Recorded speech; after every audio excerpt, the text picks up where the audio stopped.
cabeça dele para entender o que ele queria, pelas circunstâncias periféricas.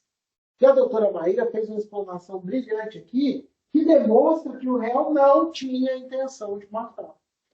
Ele não saiu de casa para matar. Então, vamos analisar essas circunstâncias periféricas. 1, depoimento dos policiais, da dinâmica dos fatos. 2, depoimento das vítimas. O réu parou. O réu parou.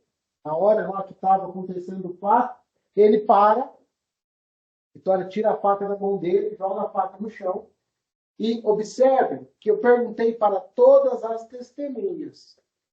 Quando o Franklin correu para o posto, o réu correu atrás dele? Quem tem a intenção de matar vai até conseguir o seu intento. Não, o réu não foi. O réu ficou conversando com a Vitória. A Vitória relata, tanto aqui quanto na primeira audiência, que dá um soco no réu. Se ele fosse uma pessoa extremamente violenta, perigosa, ele teria revidado esse soco. Então ele para, dá um soco nele, ele não faz mais nada. Ele não vai atrás do Franklin. Ele não vai atrás da Vitória. Ele não agride mais ninguém. O que ele faz? Ele vai para a casa da mãe dele. Chega na casa da mãe dele. Fala assim: mãe, chama a polícia para mim. Porque eu tive uma briga e eu esfaqueei um rapaz. Você acha que isso é atitude de quem quer matar, quem é violento, quem tem essa vontade, esse ânimo de matar alguém?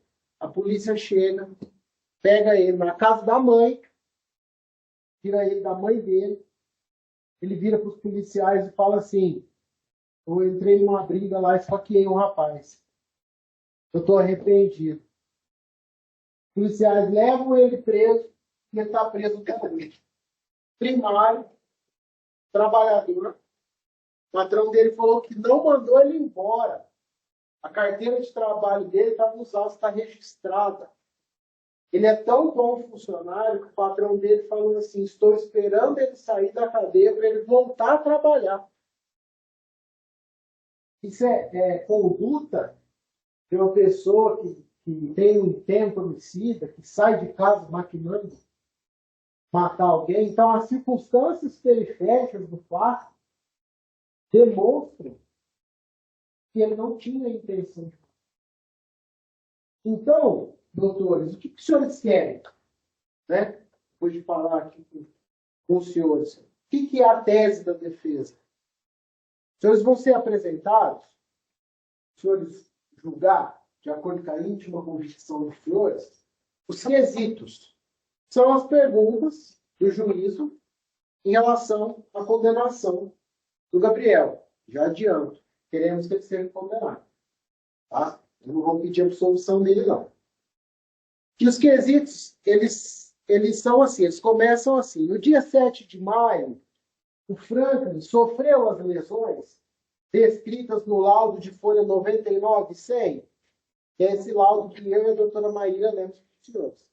O Franklin sofreu essas lesões, ferimento pérfuro cortante na região do mitórax direito, sem lesões e sinais de caixa torácica, ferimento em membro superior esquerdo de 7 centímetros e em região posterior do mesmo membro. Sofreu essas lesões? Nós queremos que os senhores respondam que sim. Eu acredito que o Ministério Público também quer que os senhores respondam que sim. A segunda pergunta é em relação à autoria. Foi o acusado Gabriel Paiva o autor dos ferimentos causados na vítima? E aqui nós queremos que os senhores respondam também que sim. Ele assume. Ele foi o autor desses ferimentos. Então, qual que é a divergência da defesa do Ministério Público? A divergência é no terceiro questionamento.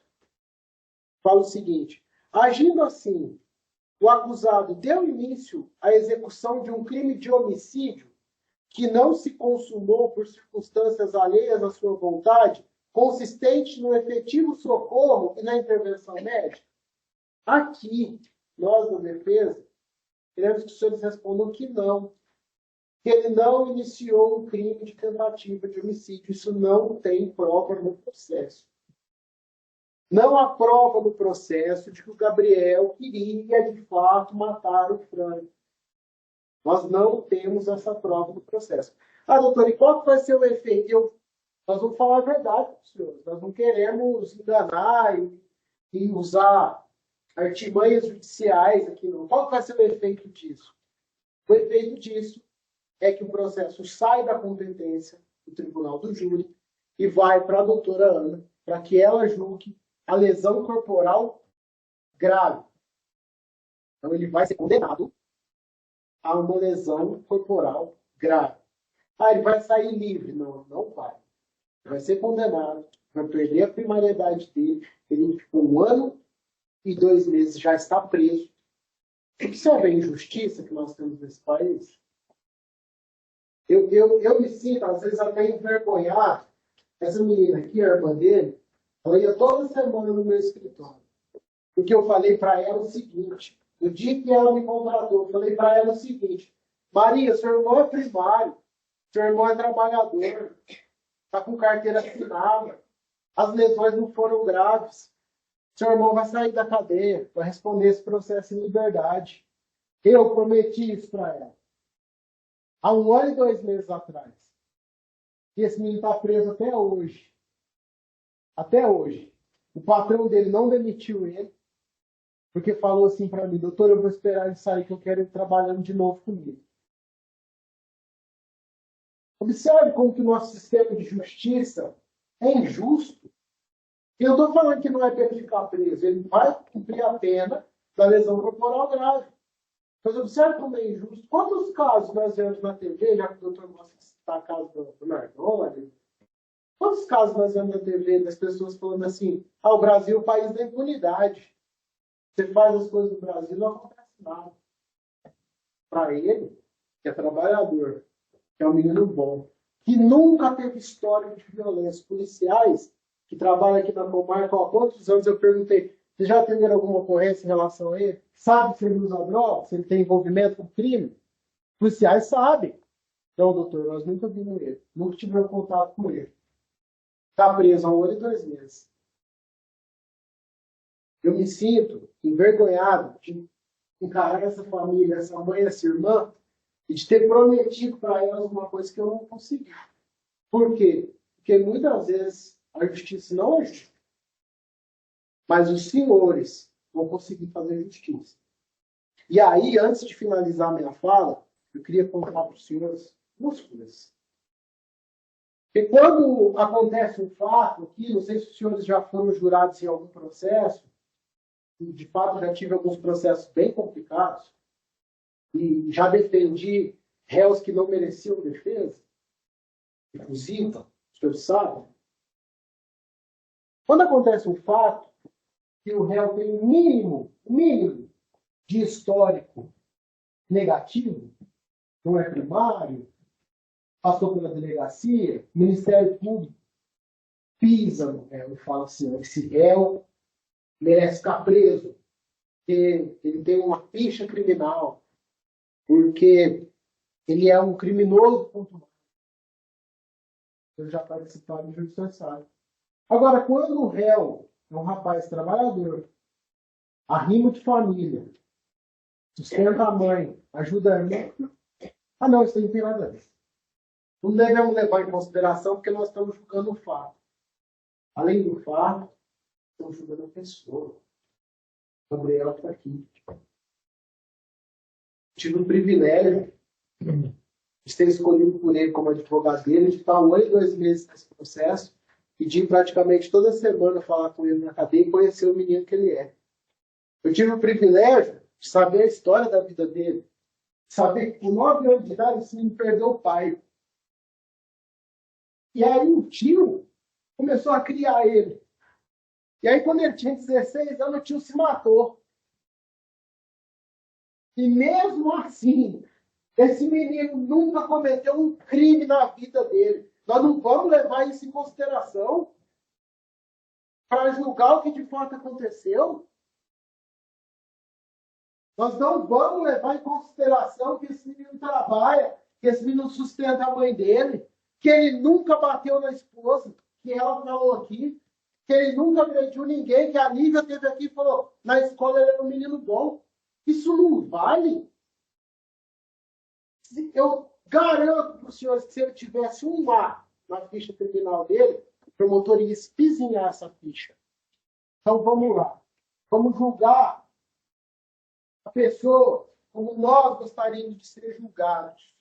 E eu quero que ele seja condenado pela lesão corporal grave, que receba a pena pelo juízo. E que se tiver que continuar preso, que continue preso e pague pela lesão corporal grave. Porque não se pode dar uma facada em alguém. Não se pode ferir uma pessoa quando ele ficar 30 dias sem trabalhar. Não se pode. Mas que ele seja julgado com justiça. Que os senhores façam hoje justiça para a sociedade de Santa Rosa de Viterbo, que é o que o promotor pediu e eu também peço. Para que quando alguém sentar nesse banco, se for eu, se for o senhor, se for o promotor de justiça, que promotores cometem crimes. Nós vimos aí no noticiário esse dia um promotor que foi titular na nossa comarca, cometeu um crime, bateu na esposa. E quando? Grave, na esposa grave, promotor de justiça. Está preso? Não está, o Gabriel está. E quando pessoas cometam crimes, nós vamos passar 2 recados hoje para a sociedade de Santa Rosa. O primeiro recado é, aqui não se pode cometer crime nessa cidade. Você vai ser condenado pela lesão corporal grave. O segundo recado é, aqui se faz justiça, não se faz vingança.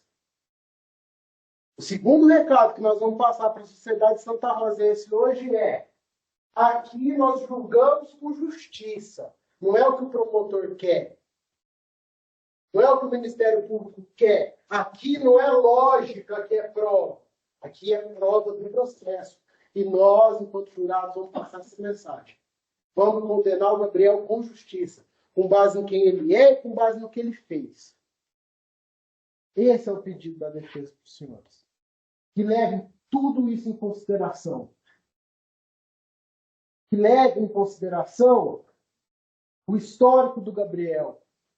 Porque pelo histórico do Gabriel, nós conseguimos imaginar se ele tinha ou não a intenção de matar o Tânia.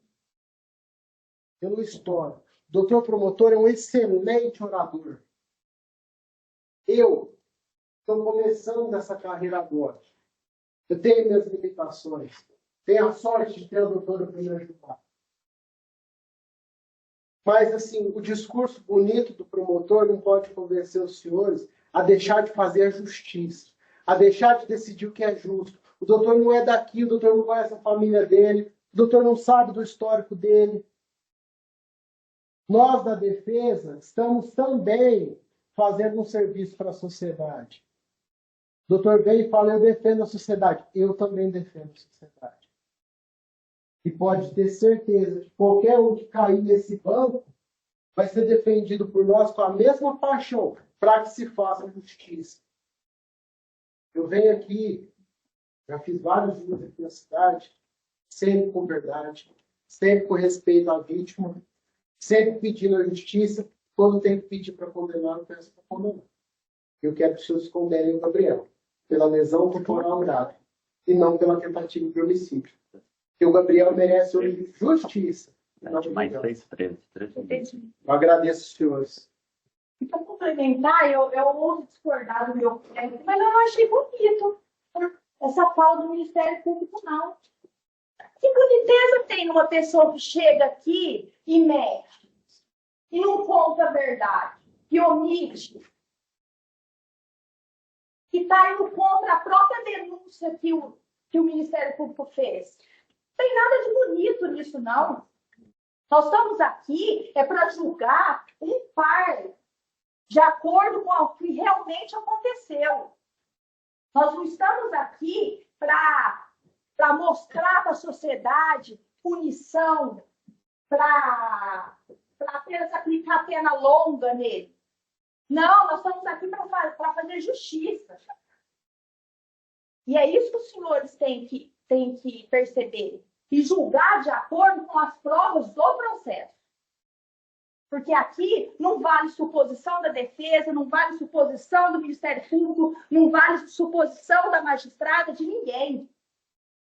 Aqui o que vale é a verdade. E a verdade, os senhores me desculpem, mas o Ministério Público não trouxe.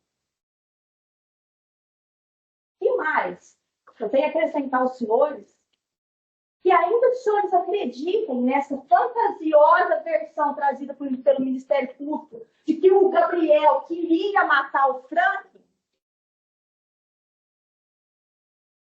não se sustenta penalizar duplamente, qualificar esse crime duplamente.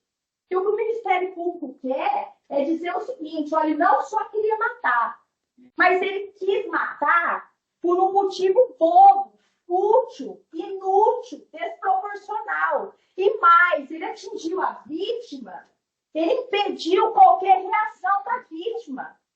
Ele quer agravar o crime dizendo que a vítima foi pega de surpresa. E isso não aconteceu, senhores. O próprio Ministério Público veio aqui e falou para os senhores que ciúme não é motivo fútil. E não é. Pode não ser para o doutor promotor, uma pessoa esclarecida, pode não ser para os senhores aqui. Quando eu digo pode não ser, considerando a realidade que nós estamos julgando aqui hoje. E não é para mim, para os serventuários, para os senhores, porque nós somos pessoas mais esclarecidas. E é isso que os senhores têm que ter em mente. Os senhores têm que se colocar no lugar do réu, naquela situação, na realidade prática das pessoas que estavam lá. E nós não podemos esquecer que é diferente da nossa realidade. Eles estavam num ambiente de bebida, eram pessoas que consumiam droga, bebida, a vítima tinha bebido no dia, a Vitória tinha bebido no dia, o réu não tinha bebido naquele dia, mas faz uso de bebida alcoólica. Então, para eles, em especial para o réu, o que aconteceu foi relevante. Gerou um sentimento de ciúmes nele. E os ciúmes, como o próprio Ministério Público disse aqui, não é motivo fútil. E não é. Então, não é somente o acender o cigarro, essa conduta que gerou ciúmes no Gabriel. Porque se fosse somente esse fato, ele teria tirado satisfação na hora. E assim ele não fez. Ele foi embora para a casa dele aguardando a Vitória, que não aparecia mesmo depois de encerrado o expediente da tabacaria. Então, não foi somente o acender o cigarro. Ele voltou lá, ele chamou ela 2 vezes, ela não foi. Ele foi tirar satisfação com ela, o Frank interveio. Pense nos senhores. E isso foi motivo para ele ficar ainda mais abalado. Realmente ele falou, estava criando coisa na minha cabeça. E ele chegou lá e ele confirmou, não, realmente tem algo além. Por que ele veio intervir? Por que eu estou tirando satisfação da Vitória e ele veio? Por quê? Então, realmente, ele estava imbuído desse sentimento de ciúmes. E isso não é motivo fútil. Não é. E mais, que surpresa que teve. O Ministério Público quer imputar mais uma qualificadora dizendo, ontem, ele todo o tempo, ele perguntava para as testemunhas, para a vítima, o ambiente era pequeno, era do tamanho disso aqui, para dizer o seguinte, olha, não tinha para onde correr. Mas peraí, isso é irrelevante. O que vale aqui é que ele não foi atingido repentinamente nem de surpresa.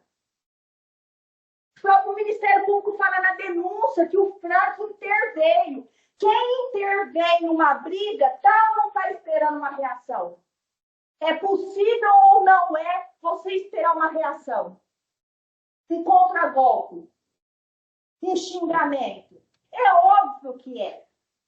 Então, isso, senhores, por si só, exclui essa qualificadora da surpresa. Então, ainda que os senhores acreditem nessa, repito, fantasiosa e falta de prova de que o Gabriel queria matar o Franklin, não houve esse agravamento, essa qualificadora que justifica uma pena estrondosamente maior.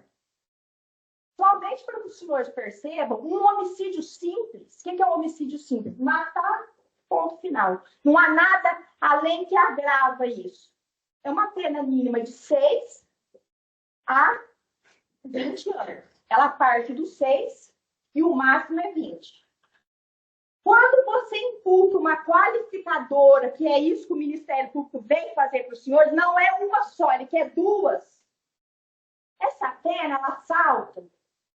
Ela parte do 12, ou seja, de 6 ela passa para 12. A 30.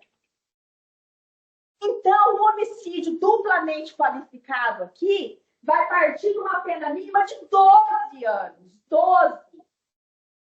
Não 6, é de 12 anos. Aí vem o Ministério Público e fala, mas vai ter uma diminuição de 1/3 a 2/3. É óbvio. Não foi consumado, tem que diminuir. Isso é o que prevê a lei. Agora, o doutor está aqui preocupado com a quantidade da pena, porque o que me pareceu aqui é que o doutor está preocupado com a quantidade da pena. Ó, pena alta, beleza, fizemos justiça. Pena baixa, não tem justiça. E não é isso. Se a lei prevê o crime de lesão corporal, independente da quantidade da pena, se ele cometeu apenas lesão corporal, ele tem que responder por lesão corporal. Então, essa questão de quantidade da pena não é fazer justiça. Então, ainda que os senhores partem da premissa que ele queria matar, existe prova, elemento que justifique essa penalização de partir de uma pena de 12 anos, de falar, ele cometeu um crime tão grave que não foi só um homicídio simples, ele foi duplamente qualificado. É justo imputar a ele uma qualificadora de recurso que dificultou a defesa da vítima, se a própria vítima que interveio na briga? Podemos dizer, porque o que o Ministério Público trouxe aqui é que ele estava sentado e, de repente, foi atingido, e não foi isso que aconteceu. Então, senhores, nós agradecemos essa atenção. Eu não sei se o Ministério Público vai voltar para a réplica, que eu acredito que sim. Até porque, se ele não voltar, os debates encerram aqui, e nós vamos para a votação dos quesitos. Nós agradecemos, e se caso o Ministério Público voltar para a réplica, nós voltaremos à tréplica, mas de uma forma um pouco mais breve, até por questão do horário, para não alongar e cansar muito os senhores. Tá? E a defesa agradece e esperamos que os senhores cumpram a promessa que foi feita aqui no início, que a doutora Ana Carolina questionou aos senhores. Os senhores prometeram julgar com a consciência e de acordo com os ditames da justiça. Então, a defesa acredita que os senhores vão honrar essa promessa. Também a defesa agradece e peço desculpa por alguma exaltação, mas é quase impossível não se exaltar diante de uma mentira, de uma distorção dos fatos tão grande como foi trazido nesse plenário. Agradeço. Obrigado. Obrigada. Encerramos, senhor.